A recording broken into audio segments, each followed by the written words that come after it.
시청자 여러분 안녕하십니까? 이슈를 더 쉽게 풀어드리는 더 뉴스 시작합니다. 한동훈 법무부 장관이 오늘 장관직을 사퇴하면서 국민의힘 비대위원장으로 추대될 것으로 보입니다.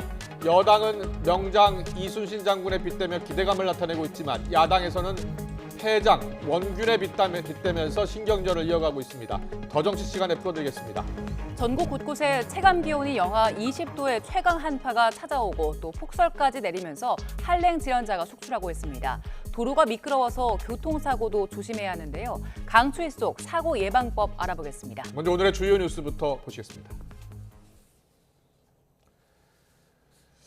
국민의힘 비대위원장으로 추대가 유력한 한동훈 법무부 장관이 장관직에서 물러납니다. 오늘 아침 비대위원장 공식 제안이 이루어진 것으로 알려졌는데 윤재옥 대표 권한대행이 곧 추대에 대한 공식 발표를 할 것으로 보입니다. YTN이 생중계합니다. 주식 양도소득세 부과 기준이 현행 10억 원에서 50억 원으로 대폭 올라갑니다.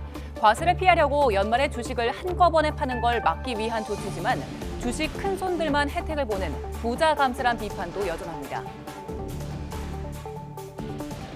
상생 금융 압박을 받아온 은행들이 2조 원대 규모의 상생 방안을 내놨습니다. 4% 넘는 금리로 대출받은 자영업자와 소상공인에게는 이자를 최대 300만 원까지 돌려주는 내용이 포함됐습니다. 오늘 아침 서울 체감 온도가 영하 22도까지 내려가면서 이번 겨울 최강 한파를 기록했습니다. 많은 눈이 내린 제주와 서해안 지역에는 눈길 사고가 잇따르고 항공기 운항도 차질을 빚고 있습니다. 등교하던 초등학생을 납치한 뒤에 돈을 요구한 남성의 구속 여부가 오늘 결정됩니다. 빚 때문에 범행을 저질렀다며 혐의를 인정한 이 남성은 취재진 질문에 죄송하다는 말을 반복했습니다. 불법 촬영 혐의를 받는 황의조 전 축구 국가대표에게 경찰이 오는 27일까지 출석하라고 통보한 걸로 YTN 취재 결과 확인됐습니다. 황 씨가 다음 주에 입국하지 않고 조사를 미루면 강제 소환하는 방안도 검토하고 있습니다.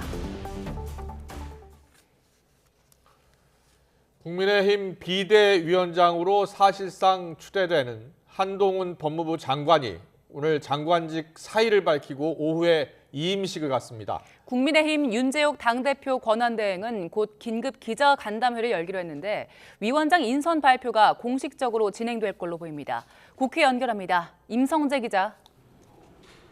네, 국회입니다. 네, 한 장관의 퇴임식, 이임식이 오후 5시에 일단 예정은 돼 있는 거죠? 네, 내년 총선을 앞두고 여권의 지속적인 차출 요청을 받았던 한동훈 법무부 장관이 오늘 오후 5시 이임식을 갖고 장관직에서 물러납니다. 오늘 아침 한 장관과 윤재옥 국민의힘 권한대행의 만남을 통해 비대위원장직 제안이 이뤄진 것으로 전해졌는데요. 이 조금 전 의원총회를 소집했던 윤 권한대행은 잠시 후엔 긴급 기자간담회를 열기로 했습니다. 이 자리에서 비대위원장으로 한 장관을 지명한다는 공식 발표가 있을 것으로 보입니다. 한 장관을 비대위원장으로 지명하면 이 당 전국위원회 의결 절차를 거쳐 임명되는데요. 오늘 본회의 산회 이후 긴급 최고위가 열려 전국위 소집을 결정할 것으로 예상됩니다. 전국위의 경우 개최 3일 전 공고해야 해서 오늘 지명 뒤 주말에 개최돼 이 한 장관의 비대위원장직을 의결할 것으로 보입니다. 더불어민주당은 어제 이재명 대표와 김부겸 전 국무총리의 회동 등 이 대표의 통합 행보가 관심입니다. 이 핵심은 신당 창당 의지를 밝히며 당을 압박하고 있는 이낙연 전 대표와의 만남 성사 여부입니다. 연일 공세 수위를 끌어올리고 있는 이 전 대표는 오늘 YTN 라디오 인터뷰에서도 이 지도부를 바꾸는 통합 비상대책위원회가 연말까지 된다면 대화할 용의가 있다며 이재명 대표를 겨냥했습니다. 이어 자신의 신당 창당은 분열이나 민주당 지지를 뺏어가는 것이 아니라 이 민주 세력의 확장이라고 보는 것이 맞다고 주장했습니다. 네, 국회 상황도 살펴보죠. 오늘 예산안 처리가 진행되는 날인데 언제 이루어집니까? 오늘 오후 3시 본회의에서 657조 원 규모 내년도 예산안이 처리될 예정입니다. 예산 명세서 작성, 이른바 시트 작업 지연 등으로 애초 오전 10시에 열려던 본회의 시간도 이 5시간가량 늦춰졌습니다. 최장 지각 처리는 가까스로 피했지만 지난 2일 법정 처리 시한은 19일이나 넘긴 상황인데요.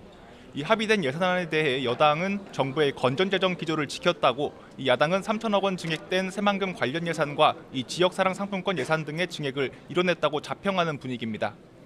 예산안은 무난히 본회의 문턱을 넘길 것으로 보이는 가운데 야당이 추진 중인 이태원 참사 진상규명 특별법 상정이 변수가 될 가능성이 있습니다. 이런 가운데 국회에선 이 오영주 중소벤처기업부 장관 후보자와 강정혜 국가보훈부 장관 후보자 인사청문회 절차가 진행되고 있습니다. 지금까지 국회에서 전해드렸습니다.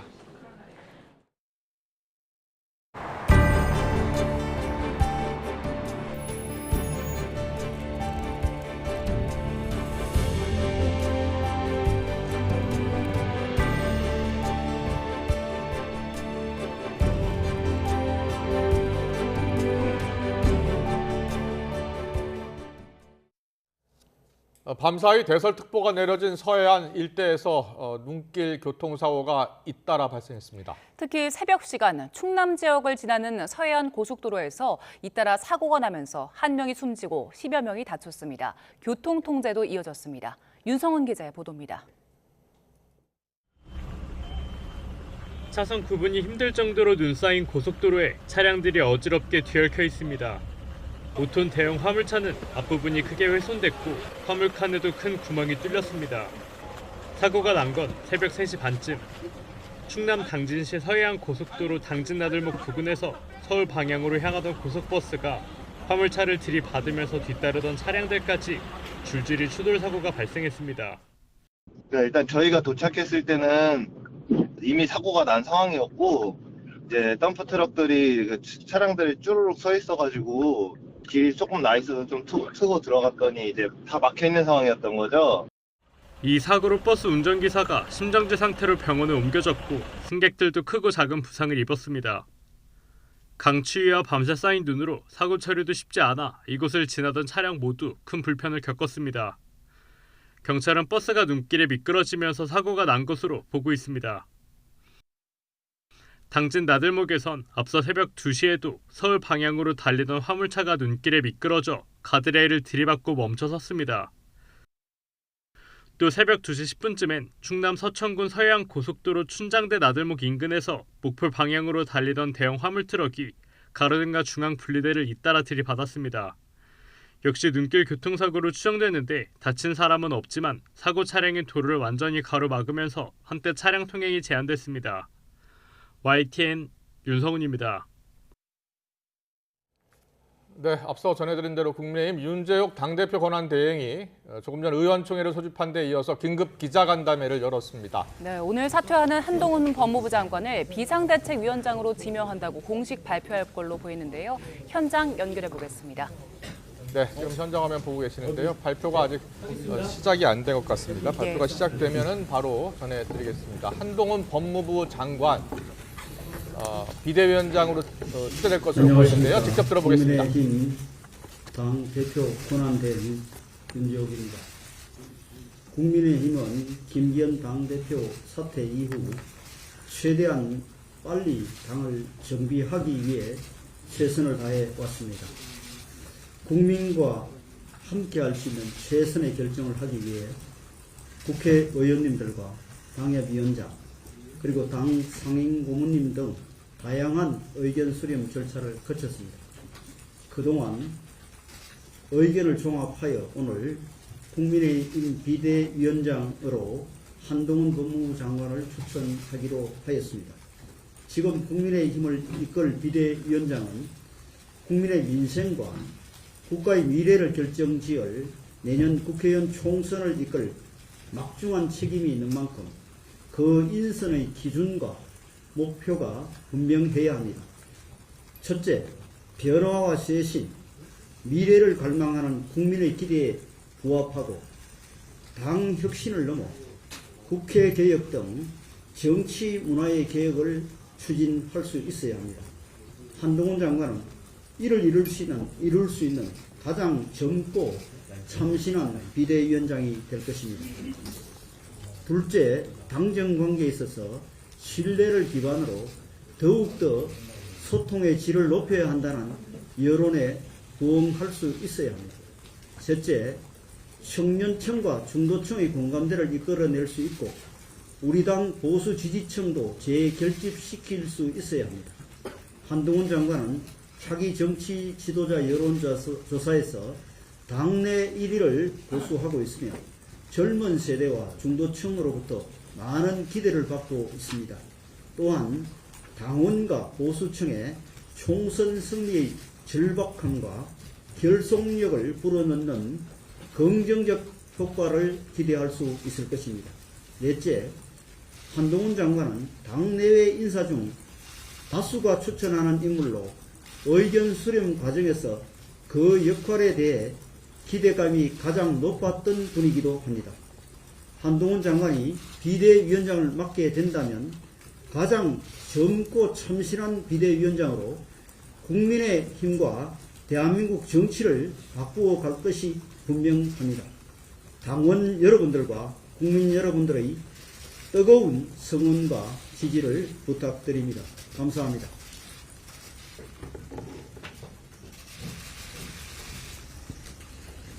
질문 받겠습니다.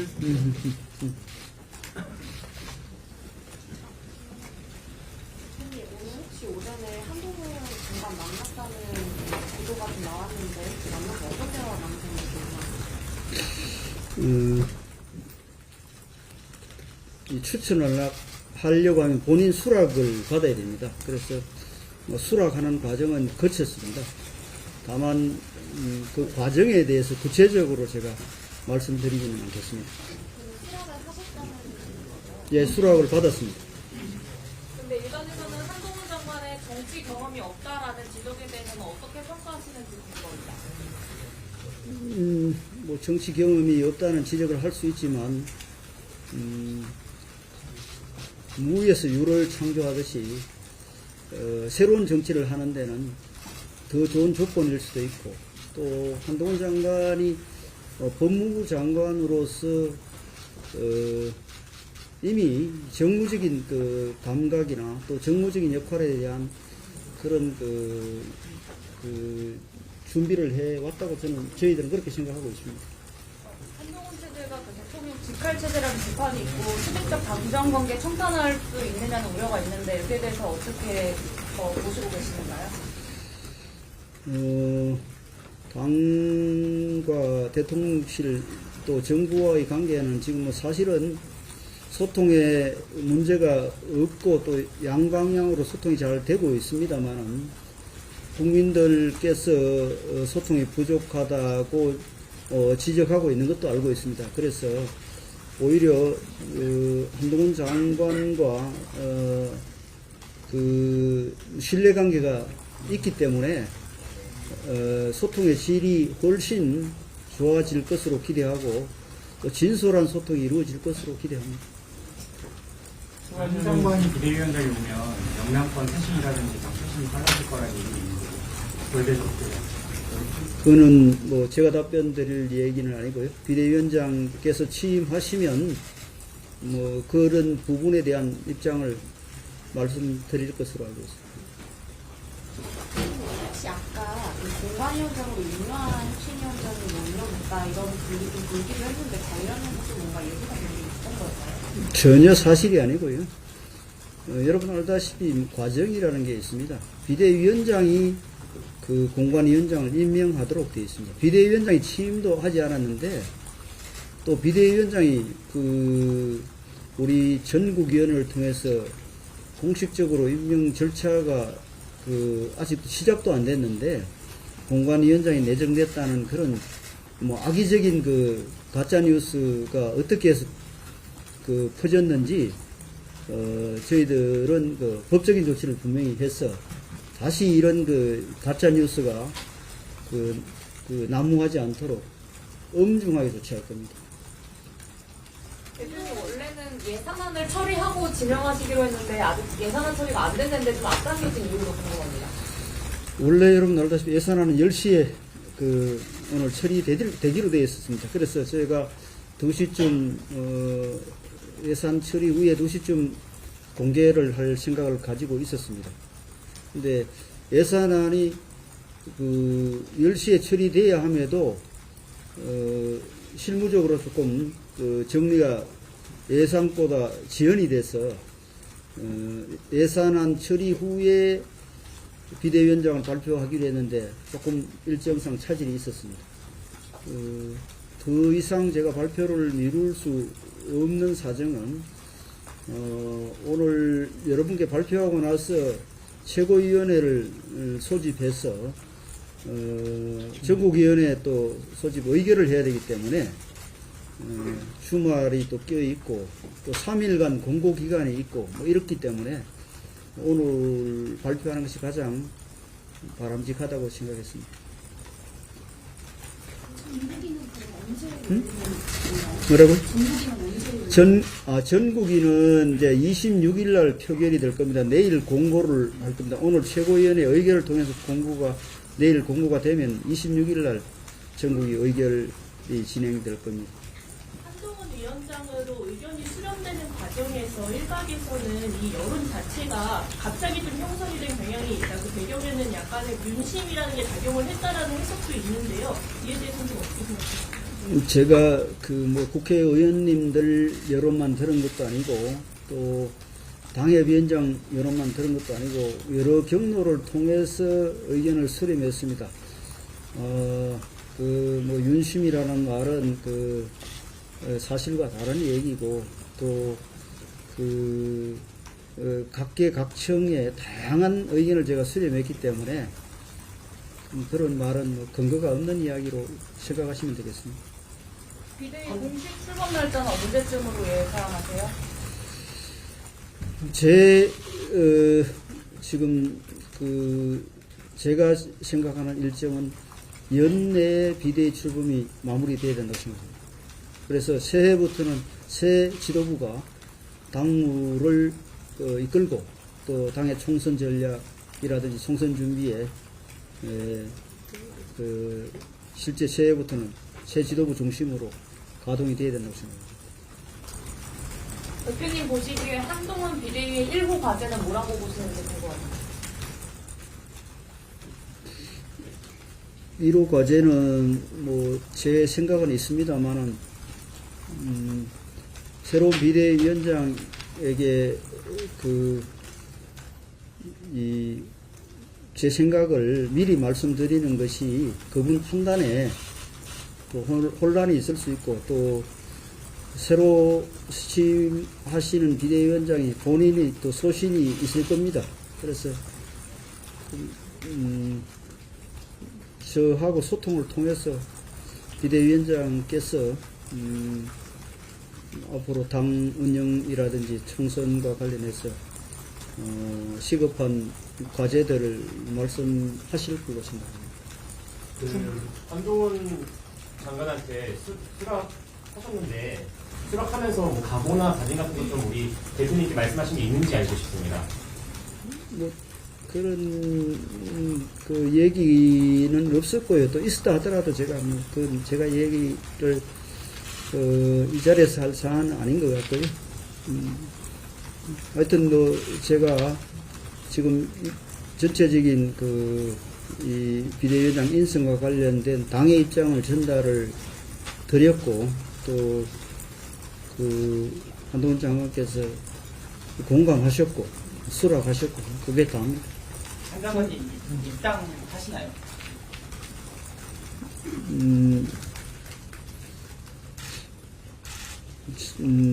입당할 것으로 생각하는데 또 이제 비대위원장께서 그거는 물어보지는 않았습니다. 의견이 이제 남았는데요. 어떤 분들이 와야 된다고 보시나요? 일반적인 기준을 이야기하면은 하여튼 우리가 취약한 그런 청년층이나 또는 중도 또 수도권 또 그런 외연 확장에 도움이 되는 그런 분들을 중심으로 진영을 갖추는 게 좋겠다는 생각은 하고 있습니다만 그것마저도 비대위원장께서 생각하는 기준이 있을 것으로 생각합니다. 충분히 많이 된 것 같죠? 말씀 주신 인선 관련해서 혁신위원회에서도 당에서 부족한 그런 외연 확장을 중심으로 인선이 이루어졌는데 혁신안들이 잘 받아들여지지 않았어요. 이번 비대위에서 같은 인선이 이루어진다면 당에 좀 변화가 있을 것으로 예상하시는지 궁금합니다.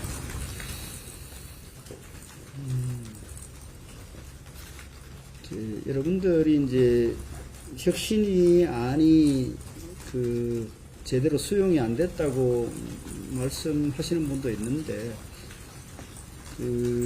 사실은 혁신이 안 중에 많은 부분이 공천 과정을 통해서 이루어져야 되는 그런 제안들입니다. 그래서 그건 아직까지 그 부분에 대한 평가는 공천이 이루어지는 과정이나 공천이 이루어진 연후에 판단해 주시면 좋겠습니다. 어쨌든 당이 지금 절박감을 가지고 있고 또 비대위원장도 이 막중한 책임에 대한 생각을 하고 있을 것으로 생각합니다. 그래서 이 총선이라는 이 절대절명의 우리 정부의 운명이 걸려 있는 그런 문제이기 때문에 이 책임감이 얼마나 막중한지 잘 알고 계실 겁니다. 그래서 그 책임을 다하기 위해서 할 수 있는 모든 노력을 다 하실 것이라고 생각합니다. 대표님, 현직 장관직을 내려놓고 오는 건데 혹시 사전에 인선 지명하시기 전에 대통령실과 직간접적으로 조율된 게 있을까요?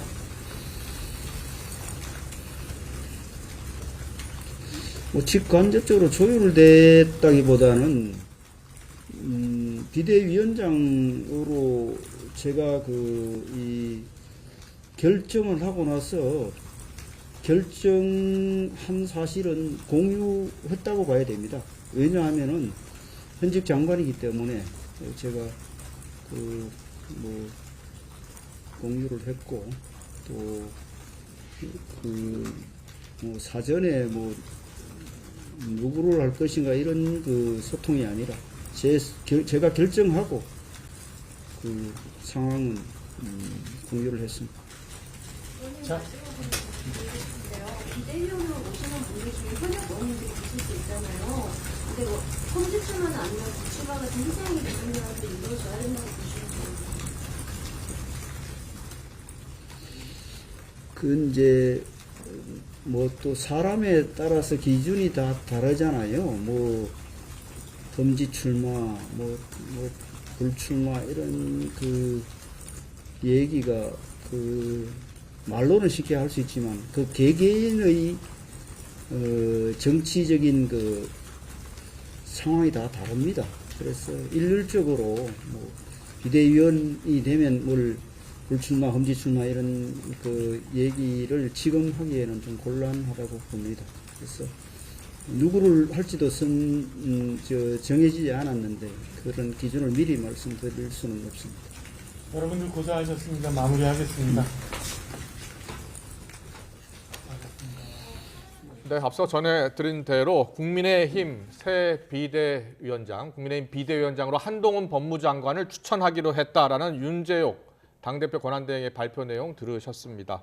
네 가지 기대를 표시했는데요. 변화쇄신, 국민 기대에 부합하고 당의 혁신을 넘어서 국회 개혁, 또 정치 문화 개혁 추진할 것으로 기대를 했다. 그리고 당과 대통령실 정부 소통도 신뢰 기반으로 여론에 부응할 수 있을 것으로 기대를 했고, 젊은 세대 중도층, 또 당원 보수, 청리, 보수, 절박함, 그리고 또 결속력, 그런 것을 긍정적으로 기대했기 때문에 추천했다라고 했고요. 마지막으로 다수가 추천하는 인물로 의견 수렴 과정에서 그 역할에 대한 기대감이 가장 높았던 사람이었다라면서 추천의 이유를 설명을 했습니다. 예, 그리고 기자들의 질문에도 답을 했는데요. 일단 정치 경험이 없다는 지적에 대해서는 무에서 유를 창조하듯이 새로운 정치를 하는 데는 더 좋은 속도를 낼 수 있을 것이다. 그리고 한동훈 장관은 이미 법무부 장관으로 정무직 감각 그리고 역할에 대해서 준비를 해왔다고 생각한다고 밝혔고요. 예. 또 수직적 당정관계 청산에 대한 질문도 있었는데요. 일단 현재는 소통에 문제가 없고 또 양방향으로 소통이 잘 되고 있다 하면서도 국민들의 소통이 부족하다는 지적은 잘 알고 있다. 그래서 한동훈 장관과 또 대통령실과의 신뢰관계가 있기 때문에 소통의 질도 더 좋아질 것으로 기대한다. 이렇게 밝혔습니다. 네, 앞으로 남은 절차에 대해서는 26일 날 정국위를 소집해서 의결을 거쳐야 된다고 했고요. 그리고 공고기간이 사흘 또 있어야 된다고 합니다. 그래서 내년쯤 출범할 것으로 기대한다라고 이야기했습니다. 좀 더 자세한 내용은 정리가 되는 대로 다시 전해드리겠습니다. 네, 계속해서 한파 소식 좀 더 전해드리겠습니다. 올겨울 최강 한파 속에 한낮에도 영하 10도를 밑도는 지금 체감 추위가 계속 이어지고 있습니다. 한파 속 서해안과 제주도에는 폭설이 쏟아지고 있는데요. 자세한 추위와 눈 상황은 기상캐스터 연결해서 알아봅니다. 원희다 캐스터. 네, 상암동 야외 스튜디오에 나와 있습니다. 네, 낮에도 지금 강추위는 여전하네요. 네, 아침 낮 가릴 것 없이 북극 한파의 기세가 정말 매섭습니다. 중무장을 하고 나왔지만 미처 가리지 못한 얼굴은 꽁꽁 얼어버렸는데요. 현재 서울 기온은 영하 10.4도, 찬바람의 체감 온도는 영하 15도를 밑돌고 있습니다. 올겨울 최강 한파에 저체온증이나 동상 등 한랭 질환자가 급증하고 있습니다. 그 어느 때보다 건강 관리 잘 해주시기 바랍니다. 절기 동지인 내일도 영하 15도 안팎의 북극 한파는 계속됩니다. 충남과 경북, 전북 일부 지역은 한파주의보가 한파경보로 강화됐는데요. 내일 설 아침 기온 영하 15도, 찬바람의 체감 온도는 무려 영하 21도까지 곤두박질하겠고요. 그 밖의 지역도 대관령 영하 21도, 제천 영하 18도 등으로 전국이 꽁꽁 얼어붙겠습니다. 한낮에도 서울 영하 7도 등으로 오늘과 비슷한 맹추위가 이어지겠습니다. 한파 속 서해안과 제주도는 폭설이 비상입니다. 이 지역에는 대설특보가 내려진 가운데 눈이 강약을 반복하며 집중되고 있는데요. 내일까지 제주 산간에 60cm 이상, 전북 서부에도 40cm 이상의 폭설이 쏟아지겠고요. 전남 서부와 충남 서해안에도 20cm 이상의 큰 눈이 더 내리겠습니다. 썰물 붕괴와 미끄럼 사고에 각별히 유의하시기 바랍니다. 서해안의 눈은 내일까지, 제주도는 휴일까지 길게 이어지겠습니다. 이번 한파는 주말인 모레까지 이어진 뒤 성탄절을 하루 앞두고 휴일부터 점차 누그러질 전망입니다. 한파가 길게 이어지면서 동파 사고가 급증하고 있습니다. 특히 서울시는 수도계량기 동파 경계 단계를 발령하고 있으니까요. 수도계량기 함을 따뜻하게 감싸고 수도꼭지를 약하게 틀어놓는 등 대비 철저히 해주시기 바랍니다.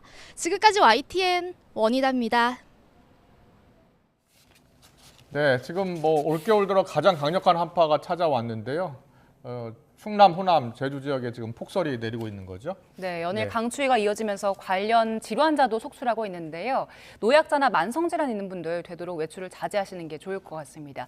저희가 날씨 상황과 또 기상 문제에 대해서 김진도 기상재난 전문 기자와 함께 이야기 나눠보겠습니다. 어서 오세요. 네, 어서 오십시오. 네, 저희가 지금 화면을 준비했는데요. 여기가 어디죠? 군산이요? 전북 군산입니다. 예. 대설 경보 내려져 있고요. 지금 이 지역에 눈이 얼마나 내렸는지 봤더니 어제부터 지금까지 30cm 정도가 내렸습니다. 여기가 지금 도로잖아요. 예.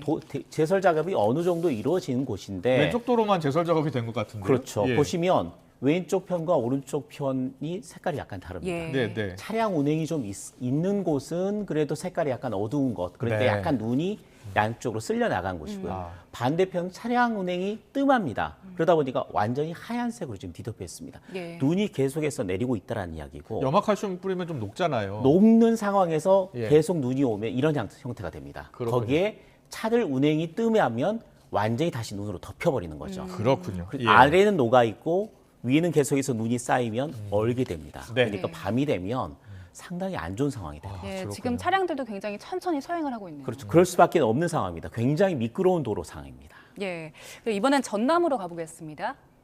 자, 전남 서해안선인데요. 한평 부근이라고 하고요. 예. 한평 지역에 눈이 얼마 정도 내렸는지 보니까 예. 21cm 내렸습니다. 그러니까 이 지역도 전북 군산보다는 양이 좀 적긴 합니다만 예. 굉장히 많은 양의 눈이 내렸습니다. 굉장히 화면도 잠깐 흐려져 있는 모습을 볼 수가 예. 있죠. 네. 그만큼 물기가 있고 또 온도가 영하권이기 때문에 CCTV 상태가 그렇게 좋지는 않습니다. 네.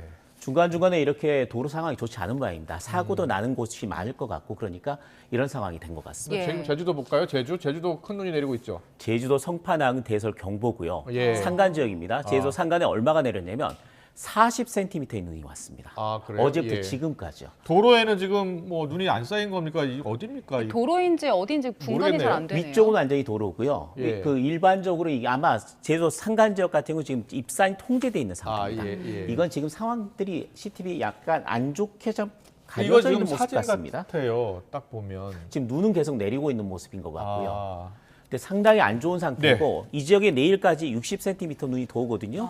그럼 총 적설량이 1m가 되는 겁니다. 그렇군요. 예. 자리에 앉아서 좀 더 자세한 설명 그러시죠. 부탁드리겠습니다. 네. 눈이 많이 내리고 제설 작업하고 있는데 도로 위에 이제 살얼음이라고 해야 되나요? 그 살얼음이 끼면은 미끄럽잖아요. 그렇습니다. 예. 과거에는 우리가 블랙 아이스라고 불렀죠. 예. 도로가 검은색이다 보니까 위에 얼음이 끼면 그 아래쪽 검은색처럼 보여서 블랙 아이스라고 불렀는데 네. 이걸 이제 우리나라 용어로는 도로 살얼음 또는 도로 위 살얼음이라고 부릅니다. 예, 예. 이게 도로 위의 살인자라고 불렸습니다. 예. 그러니까요. 그러니까 이 눈이 녹았다가 또 다시 얼었다가 네. 제설 작업을 해놓은 상태면 녹는 상태에서 다시 얼어버리면 예.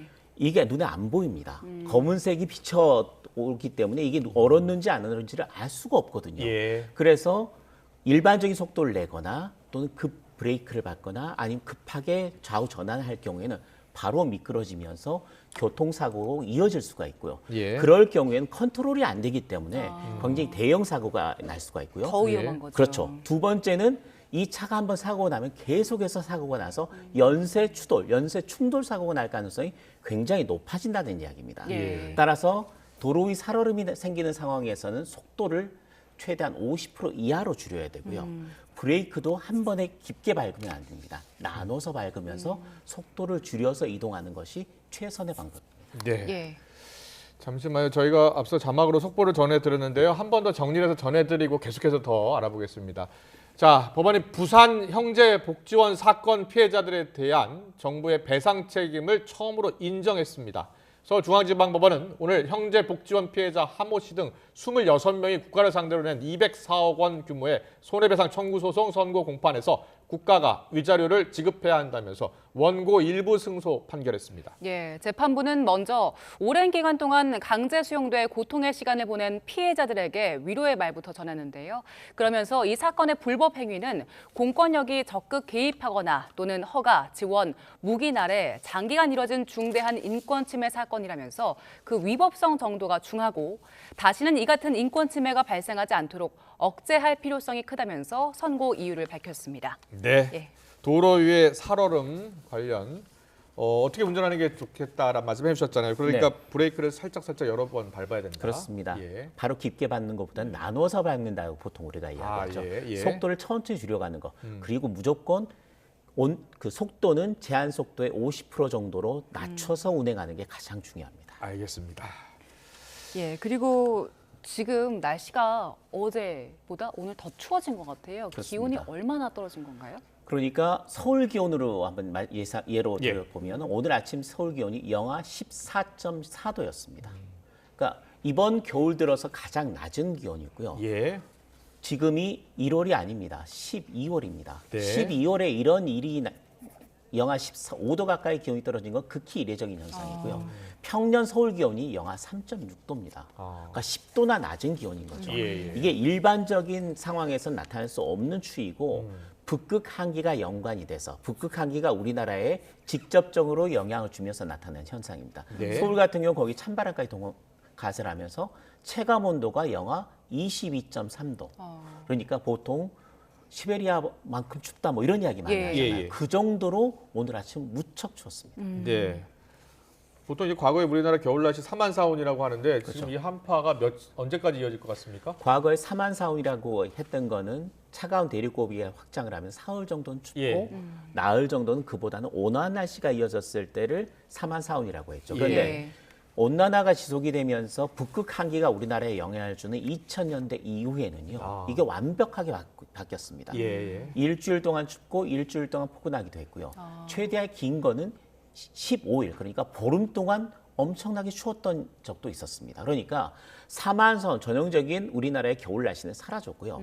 지금도 이미 사흘째 추운 거고요. 네. 내일까지는 나흘째, 이 추위가 토요일까지 이어진다면 닷새째 추워지는 겁니다. 예. 그러니까 이번 추위가 이번 주말까지 이어진 뒤에 성탄절을 앞두고 일요일부터는 누그러들거든요. 일요일부터 평년 기온을 회복한 추세로 갑니다. 그러니까 일주일 가까이 추운 날씨가 이어진 거죠. 사만사온 아닙니다. 일주일 동안 추웠습니다. 7한 7온이 되는 겁니다. 다음 그러네. 주에는 별다른 추위가 없기 때문입니다. 네. 네. 일단 주말까지는 추위가 이어지고 크리스마스에는 날이 평년 기온을 찾는 거잖아요. 평년 기온, 그러니까 이번 일요일 낮부터 평년 기온을 회복합니다. 그러니까 예. 성탄절 이후부터 평년 기온 회복하고요. 예. 성탄절에는 그렇게 춥지 않은 예년의 겨울 날씨 정도 수준의 날씨가 될 것으로 네, 보입니다. 그러면 크리스마스에 이제 나가서 좀 다니긴 좋을 것 같은데 그렇죠. 눈이 옵니까? 눈이 오기를 기대하시면서 예. 말씀을 하시는 거예요. 예. 화이트 크리스마스를 기대하시는 분들이 많은데 예. 화이트 크리스마스를 실제로 볼 수 있는 기회는 그렇게 많지가 않았습니다. 네, 네. 최근 10년 동안 서울을 기준으로 화이트 크리스마스는 딱 한 번 있었습니다. 그래요? 화이트 예. 크리스마스가 2015년도에 한 번 있었습니다. 그러니까 눈이 내리는 걸로는 안 되고요. 눈이 내려서 어느 정도 쌓인 상황을 화이트 크리스마스라고 하는데 화이트 크리스마스 가장 최근에 2015년에 한 번 있었고요. 네. 30년 통계를 보니까 서울에 화이트 크리스마스가 있었던 건 딱 10번밖에 없었습니다. 그러니까 굉장히 확률이 낮은 현상 중에 하나인데 그렇네요. 올해는 화이트 크리스마스를 기대할 수 있을 것 같습니다. 아, 그래요? 그렇죠. 예, 예. 크리스마스 이브에도 한 차례 정도 주로 지역은 중서부 지역, 그러니까 수도권과 강원 영서, 충청 지역까지가 되겠는데요. 크리스마스 이브에도 한 차례 정도 눈이 오고요. 성탄 당일에도 아침부터 오전 사이에 약간의 눈이 내려서 쌓일 가능성이 있는 것으로 예. 민간 기상 사업자가 예보를 했고요. 기상청은 아직 주간 예보상에는 눈을 넣지는 않았습니다. 예. 그런데 어제 브리핑을 가졌는데 눈이 내릴 가능성을 배제할 수 없다. 가능성도 있을 것으로 보인다. 변동성은 예. 크지만 이렇게 예보를 했고요. 예. 그런 상황이기 때문에 올해 크리스마스에는 화이트 크리스마스를 약간 기대를 해도 좋을 것 같습니다. 단 남부지방은 안 되고 중서부지방입니다. 알겠습니다. 그리고 지금 중서부 지역이 눈이 많이 내린 상태잖아요. 그렇죠. 저희가 아까 봤던 뭐 전북, 전남, 제주 많이 왔었고 충청도 지역도 많이 왔었는데 이 지역들 앞으로 눈이 얼마나 더 올까요?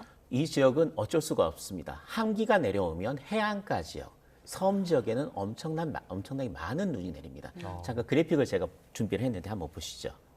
이 지금 현재 우리나라 주변의 눈구름의 모습입니다. 그런데 보시면요. 이 해상을 보시면 굉장히 많은 눈구름이 보이고 있고요. 예, 또 이 그렇네요. 눈구름들이 모습을 보면 뭔가로 빗자루로 쓸어내린 것처럼 일정한 방향성을 지닌 상태에서 눈구름들이 모습을 결이 보이고 있는 것 있습니다. 같아요. 그렇죠. 이게 어떤 현상이냐면 이렇게 된 눈구름들이 우리나라 내륙으로 영향을 준 부분이 이런 지역입니다. 그러니까 서해안 지역과 제주도 그리고 울릉도 독도에 이런 눈구름이 영향을 주는 거고 이런 현상들이 겨울철엔 자주 나타납니다. 네. 비교적 따뜻한 바다 위를 차가운 공기가 지나면서 나타난 현상인데 그렇네요. 이것 때문에 많은 눈이 온 겁니다. 지금 제주 산간에 아까 말씀드렸듯이 40cm, 호남 서해안에는 30cm 정도 눈이 왔고요. 네. 충남 서해안에도 20cm 정도 눈이 왔거든요. 앞으로 눈이 더 내립니다. 제주 산간에는 60cm가 내일까지 더 내리고요. 그리고 서해안 쪽으로는 20에서 30cm 정도가 더 올 겁니다. 네. 그러니까 제주 같은 경우는 최대 적설량이 1m 정도에 육박할 것으로 보이고 서해안 지역에도 50cm 가까운 폭설이 그야말로 내일까지 쏟아집니다. 이런 눈은 특히 낮에는 좀 약해지지만 밤에는 더 강해지는 특성을 보이기 때문에 네. 오늘 밤 사이 교통안전 각별히 주의하셔야 되겠고요. 특히 이 지역에 계신 분들은 기온이 영하권이기 때문에 낙상 사고 위험이 굉장히 큽니다. 예. 빙판길에 넘어지면서 특히 어르신들 같은 네. 경우에는 굉장히 뼈가 약해진 상태이기 때문에 네. 낙상 사고를 당해서 굉장히 큰 부상으로 이어질 확률이 높기 때문에 굉장히 주의를 기울이셔야 됩니다. 뇌혈관 질환, 심혈관 질환 계신 분들도 조심해야 되잖아요. 그렇습니다. 이렇게 한파와 그건 연관이 있는데 한파 같은 경우에는 보통 따뜻한 집에 있다가 바깥으로 나갈 경우에는 온도차가 적어도 30도 정도가 나는 경우가 예, 많습니다. 보통 실내 온도를 20도 정도라고 생각을 했을 때 나갔는데 기온이 영하 10도면 바로 30도 기온 차이가 납니다. 그러면 우리나라 몸에 있는 혈관이 팽창해 있던 게 갑자기 수축하게 됩니다. 근데 보통 나이 드신 분들 혈전이 많거든요. 네. 그러니까 굉장히 좁아지면 압이 높아지면서 찢어지거나 아니면 굉장히 그게 막히거나 이런 현상들이 나타나게 됩니다. 예. 그래서 뇌혈관 질환 같은 경우 굉장히 주의를 기울이셔야 됩니다. 예방을 하기 위해서는 우선은 굉장히 보통 노인분들 같은 경우는 모자를 쓰시는 게 좋습니다. 네. 특히 목까지 가리는 모자를 쓰시는 게 좋고요. 무조건 목도리는 하고 나가셔야 됩니다. 네. 특히 손발 같은 경우도 마스크 우선 쓰시고요. 그리고 장갑은 꼭 갖추고 나가셔야 됩니다. 네. 질병이 있으신 분들은 아예 바깥 외출을 이렇게 한파가 그러니까요. 있을 경우에는 예. 바깥 외출을 자제하시는 게 가장 건강을 지킬 수 있는 유일한 방법이라고 보시면 돼요. 예. 어르신 말고도 겨울철에 갑자기 추워지면서 요즘도 동상 걸리는 분들이 있더라고요. 여름철에는 우리가 온열 질환을 이야기했습니다. 열사병, 일사병을 이야기했다면 겨울철에는 한랭 질환이 있습니다. 한랭 질환은 대표적인 질환이 저체온증입니다. 예.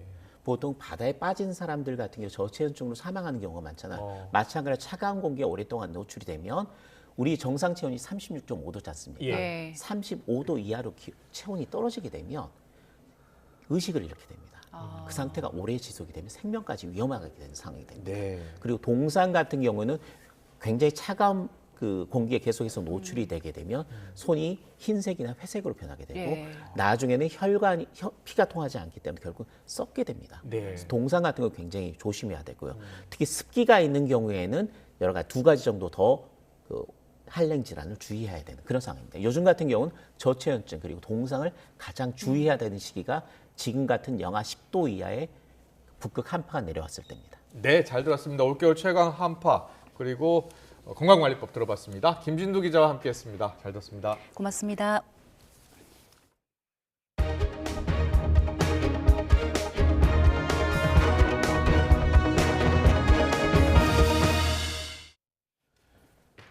주식 양도소득세가 부과되는 대주주 기준이 현행 10억 원 이상에서 50억 원 이상으로 대폭 상향됩니다. 정부는 연말 주식 매도에 따른 시장 변동성을 완화하기 위한 조치라고 설명했습니다. 취재기자 연결합니다. 이승은 기자. 네, 경제부입니다. 네, 현 정부의 공약이었습니다만 여야 합의를 깨는 점 때문에 기획재정부로서는 신중했던 사안이었는데요. 결국 시행을 발표했죠. 그렇습니다. 기획재정부는 상장 주식 양도소득세 과세 대상 기준을 종목당 현행 10억 원 이상에서 50억 원 이상으로 상향한다고 발표했습니다. 연말에 특정 종목 지분율이 일정 수준을 넘거나 주식을 종목당 10억 원 이상 보유하면 대주주로 보고 양도 차액의 20에서 25%를 과세하는데 이 기준을 50억 원으로 높인다는 겁니다. 기재부는 이런 내용의 소득세법 시행령 개정안을 입법 예고하고 오는 26일 국무회의 의결을 거쳐서 내년 1월 1일 이후 양도분부터 적용한다고 밝혔습니다. 고금리 등 자본시장 상황을 고려하고 과세 대상 기준 회피를 위한 연말 주식 매도에 따른 시장 변동성을 완화하기 위한 조치라고 설명했습니다. 지난해의 경우 과세 기준일 하루 전 개인 투자자는 상장 주식 1조 5천억 원어치를 팔아치웠고 2021년의 경우 3조 원 넘게 순매도했습니다. 주식 양도세는 2000년 제도 도입 당시 100억 원 이상 보유자를 대상으로 했다가 여러 차례 기준을 낮추면서 2020년부터 10억 원 이상이 기준이 됐습니다. 이번 조치로 증시 큰손들이 직접적 감세 혜택을 보기 때문에 야당은 부자 감세로 비판합니다. 지난 2021년 기준 10억 원 이상을 보유한 주주 가운데 주식 양도세를 신고한 사람은 7,045명입니다. 전체 주식 투자 인구 1,400만 명 대비 0.05%에 해당하고 이들이 낸 전체 납부세액은 2조 1천억 원입니다.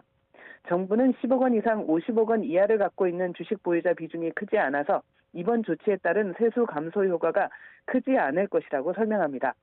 그러면서 연말 주식 매도가 완화되고 주식시장이 안정되면 전체에게 효과가 돌아간다고 설명했습니다. 네, 그런데 1년 뒤 금융투자소득세 제도가 시행이 되는데 이것 역시도 논란으로 이어질 걸로 보인다고요? 그렇습니다. 지난해 정부는 대주주 요건을 100억 원으로 상향하는 방향을 추진했는데 여야는 결국 요건 유지와 함께 금융투자소득세 시행을 2025년으로 유예하기로 합의했습니다. 금융투자소득세는 대주주에만 한정된 주식 양도세 대상을 모든 투자자로 확대해서 5천만 원 이상 금융소득에 대해 최대 25%의 양도세를 내는 제도입니다. 이 제도가 이번 조치의 실효성을 떨어뜨린다며 완화 혹은 폐지를 거론하는 목소리와 함께 세수 부족 상황에서 총선 포퓰리즘이라는 비판이 함께 나오고 있어서 논란이 이어질 것으로 보입니다.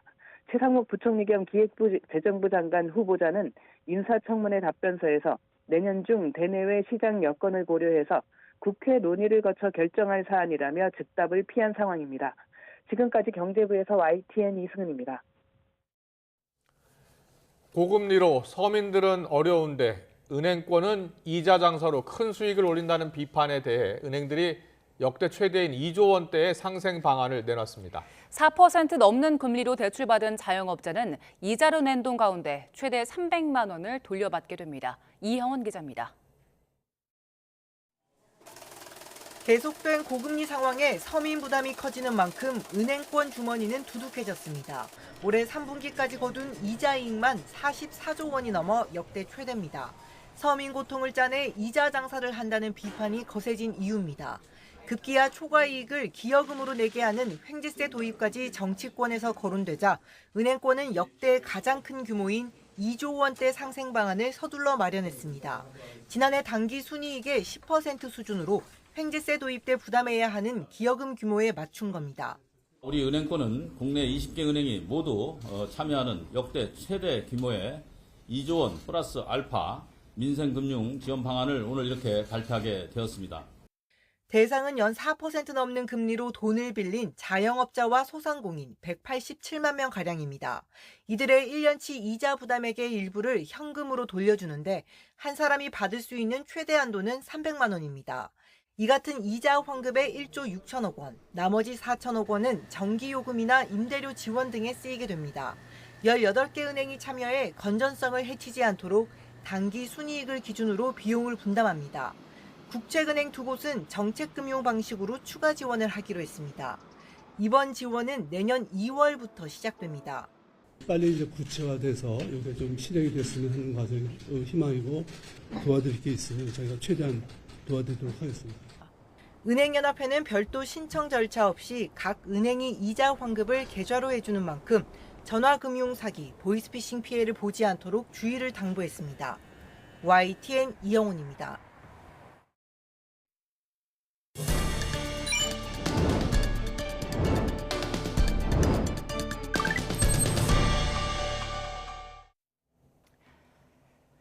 코로나 팬데믹으로 최대 3년 연장된 항공사 마일리지의 유효 기간이 곧 끝납니다. 내년 1월 1일이면 모두 소멸되는 건데요. 이제 10일 정도가 남았네요. 꽤 큰 금액을 모은 분들도 계실 겁니다. 많은 고객들이 마일리지로 항공권을 구매하거나 좌석 등급을 올리려고 했지만 좌석 자체가 없어서 하늘의 별 따기란 비판이 나옵니다. 3년 동안 모은 마일리지가 한꺼번에 소멸되자 사용 경쟁도 치열합니다. 그러자 불만이 나오고 있습니다. 예매 자체가 불가능한데 이게 무슨 혜택이냐 이런 불만도 있고요. 또 좌석이 없다고 하니까 그러면 어떻게 마일리지를 쓰냐. 또 마일리지 티켓은 구하기도 어렵지만 가격도 비싸다. 차라리 마일리지를 주지 말고 그냥 항공권의 가격을 깎아주면 안 되냐 하면서 온라인에는 소비자들의 불만이 터져나오고 있습니다. 그러자 항공사들은 최근 마일리지 서비스를 확대하기도 했는데요. 대한항공은 여행 계획이 없는 경우 마일리지 몰에서 쓸 수 있도록 했고요. 호텔이나 마트, 또 서점의 바우처 등으로 바꿀 수도 있게 했습니다. 결과적으로 고객들은 원하는 곳에 마일리지를 썼을까요? 아닙니다. 여전히 분통을 터뜨리고 있습니다. 5만 마일리지를 고작 새우버거를 사는 데 썼다 이런 분들도 계셨고요. 또 쇼핑몰에서 살 수 있는 건 인형, 모형, 담요, 생수뿐이었다. 그리고 수건을 40장 샀다는 댓글도 있었습니다. 실제로 마일리지 몰에 가봤습니다. 해당 항공사 몰에 인형이나 담요, 스티커 같은 상대적으로 인기 없는 상품은 재고가 있지만 인기가 많은 한우 같은 물품은 모두 품절입니다. 이쯤 되면 항공 마일리지 적립 제도가 빛 좋은 개살구란 비판이 나올 만하지요. 마일리지 제도는 항공사들이 평생 고객을 만들기 위해 1980년대 도입했지만 정작 고객들은 제대로 활용할 수가 없는데요. 정말 고객들의 혜택을 고려한 건지 아니면 눈 가리고 아웅하는 장사 속인 건지 항공사들의 성찰이 필요해 보입니다. 등교하던 초등학생을 흉기로 협박한 뒤에 납치해 부모에게 수억 원을 내놓으라고 협박한 40대 이웃 남성이 영장 실질 심사를 받았습니다. 혐의를 인정하는지 범행 동기가 무엇인지 묻는 취재진 질문에 죄송하다는 말만 반복했는데요. 직접 들어보겠습니다. 채무 말고 다른 범행 동기 있으세요? 피해 아동은 왜 고르신 거예요? 죄송합니다. 범행 혼자 준비하셨어요? 흉기 왜 준비하신 거예요? 피해 아동한테 안 미안하세요? 죄송합니다. 아예 안 도망갔으면 어떻게 하려고 하셨어요? 죄송합니다. 네, 전 축구 국가대표 황의조 선수가 불법 촬영 혐의와 관련해 다음 주 수요일까지 경찰에 출석할 것을 요구받았습니다. 최근 서울경찰청은 황의조 선수에게 오는 27일까지 출석해서 조사를 받으라고 통보했습니다. 경찰 관계자는 아직 황 선수 측에서 입국 날짜를 결정하지 않았지만 조사 시한이 있어서 다음 주 안으로 들어올 것으로 보인다고 말했습니다. 네, 앞서 생중계로 전해드렸죠. 한동훈 법무부 장관직을 사퇴하기로 했고 국민의힘 비대위원장으로 추천이 됐습니다. 네, 잠시 뒤에 더 정치 시간에 더 자세하게 풀어드리겠습니다.